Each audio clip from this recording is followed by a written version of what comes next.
In the 7th year of Jehu, Jehoash began to reign, and he reigned 40 years in Jerusalem.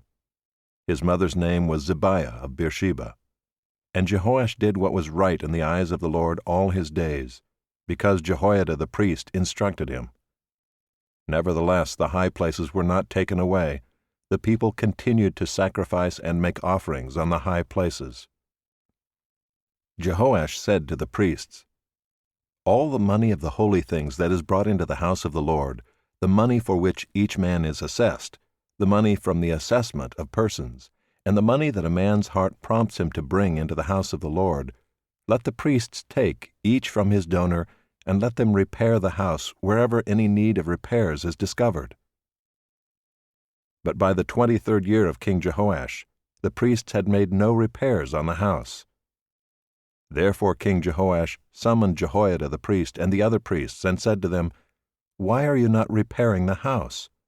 Now therefore take no more money from your donors, but hand it over for the repair of the house."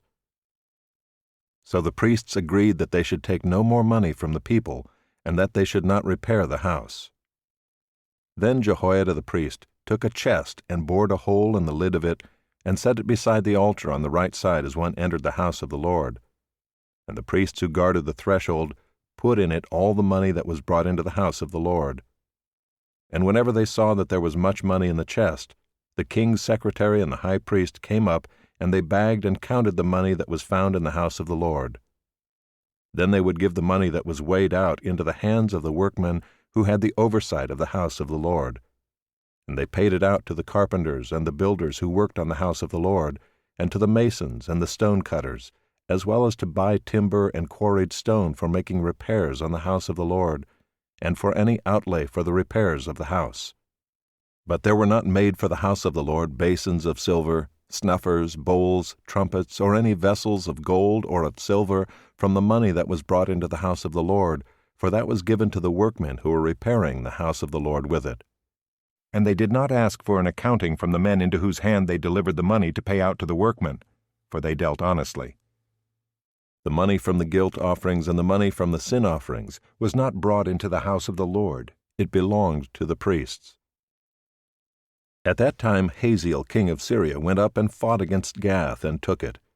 But when Hazael set his face to go up against Jerusalem, Jehoash king of Judah took all the sacred gifts that Jehoshaphat and Jehoram and Ahaziah his fathers, the kings of Judah, had dedicated, and his own sacred gifts, and all the gold that was found in the treasuries of the house of the Lord and of the king's house, and sent these to Hazael king of Syria. Then Hazael went away from Jerusalem. Now the rest of the acts of Joash and all that he did, are they not written in the book of the Chronicles of the kings of Judah?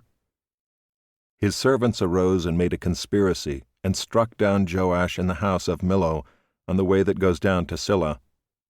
It was Jozachar the son of Shimeath, and Jehozabad the son of Shomer, his servants, who struck him down so that he died.